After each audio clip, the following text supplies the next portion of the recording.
First episode. My tail gunner, Avron Richardson, reported to me on the aircraft interphone, fire in the bomb bay of White Able, which was flying directly behind us. I only heard fire in the bomb bay and ordered my navigator, Lieutenant Stockinger, to investigate the fire. He connected his oxygen mask to a portable oxygen bottle and proceeded from the upper crew deck to the lower bomb bay catwalk area.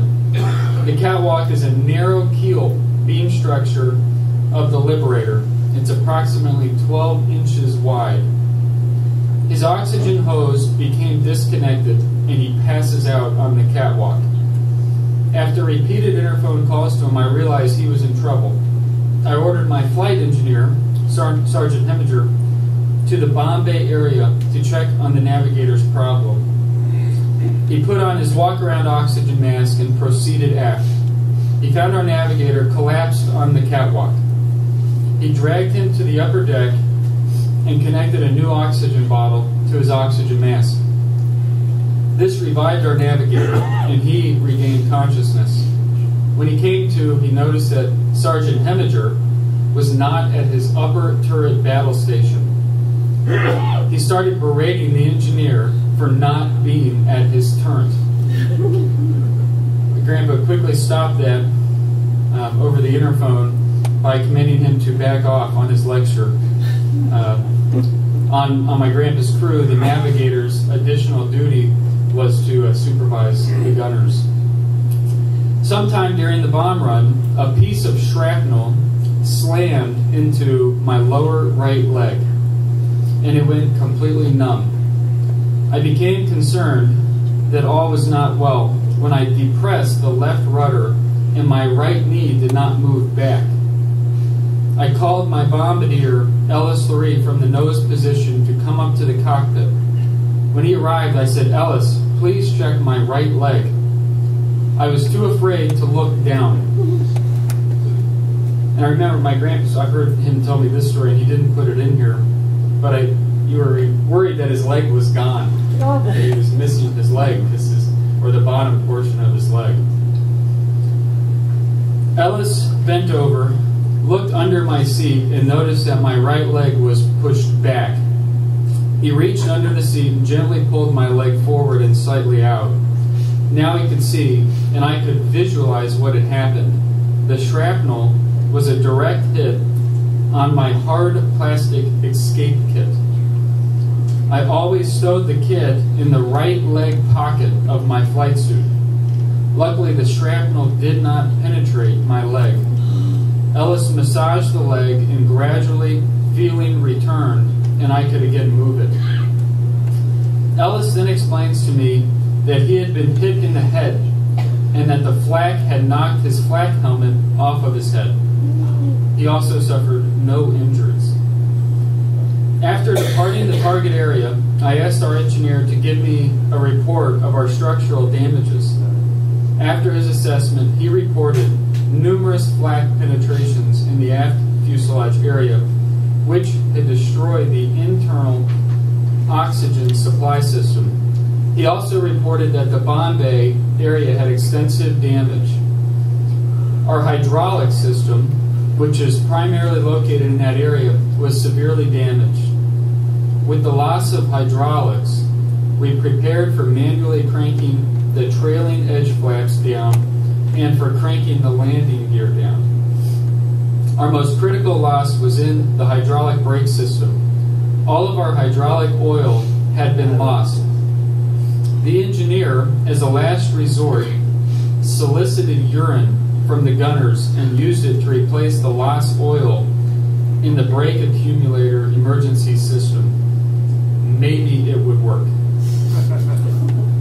Approaching Pantanal Airfield, I reported my hydraulic problems to the control tower. Their reply was abrupt. Landing permission denied. Proceed to Goya Airfield for recovery. En route to Goya, about a 30-minute flight, I contacted their control tower and explained my problems. They gave me emergency landing priority and prepared for my arrival. It took time for our first preparation to extend the landing flaps. Sergeant Heminger started a manual hand crank system, which took some 87 full cranks to extend the flaps. He used gunners Burt Gallagher and James Henry to assist in the difficult cranking. After the last crank, the flaps were extended. I ordered them to manually crank down the landing gear. When they finished cranking down the landing gear, Sergeant Heminger queried me on the intercom if the landing gear down cockpit, the light in the cockpit, if the green light was on. My reply was no green light. That system apparently also was damaged. I asked Sergeant Heminger if he could make a visual check of the gear. I found out later that they could not check the gear because of our extended flaps that were obscuring the landing gear. Arvin Richardson and Jim Henry lowered Burt Gallagher by his legs out of the rear escape hatch into the slipstream so he could see if the gear was down. They pulled him back into the aircraft and he reported that it sure looked as if the gear was down and locked. Our final preparation was for the waist gunners to fasten a chest parachute on each of the 2 waist windows. If our emergency brake system did not operate, we were prepared to deploy the chutes, which would assist us in stopping after landing. After 8 hours of flight time, our fuel supply was extremely low. I received clearance to land and proceeded inbound on a long final approach. Fire trucks and an ambulance were standing by, positioned toward the end of the runway. I flew a short field landing approach and after touchdown gently lowered the nose to the runway. I immediately stepped on the brake pedals, heard the squeal of the rubber tires working against the steel-matted runway. I gently braked, White Victor, stopping at the very end of the runway. I was the last crew member off the aircraft and I was physically beat. Before I could kiss Mother Earth, a medic handed me a bottle of Old Granddad bourbon. I took 1 large gulp. Our ration was 2 ounces, but my gulp was much closer to 4. Next, I lit up a cigarette and breathed a sigh of relief that we had made it. The Goya support staff reported counting over 200 shrapnel penetrations in the waist area alone. White Victor remained in Goya maintenance until March 1945, when it was returned to the 778th Bomb Squadron. My crew spent 1 night in Goya, and the next day a C-47 transport flew us back to Pantanella. Now I heard the following. White Victor's crew chief was a man named Master Sergeant Telesphore Labuda. When his aircraft did not return to Pantanella, he was devastated. He had become very close to the crew.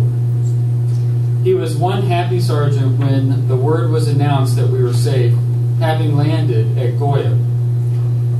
And my regular co-pilot, a man named Bill Fears, was actually denied access to our officer's tent by the military police. They said he couldn't enter because Lieutenant Krynovich's crew was missing in action. And he replied, "But I live here. I am Lieutenant Krynovich's co-pilot." And they finally let him in. He also celebrated when he heard that we were safe in Goya. Our 464th historical records document our October 17th losses as follows. 4 aircraft were shot down in the Vienna target area. 1 crashed near Pantanella while preparing their severely damaged aircraft for an emergency landing. 2 B-24s, severely damaged, landed at Goya. My aircraft, White Victor, was one of them. 1 damaged aircraft landed at a Bari, Italy airfield. And on the documents on page 106 says, to To those that were there, October 17th, 1944, would be remembered as that bloody day over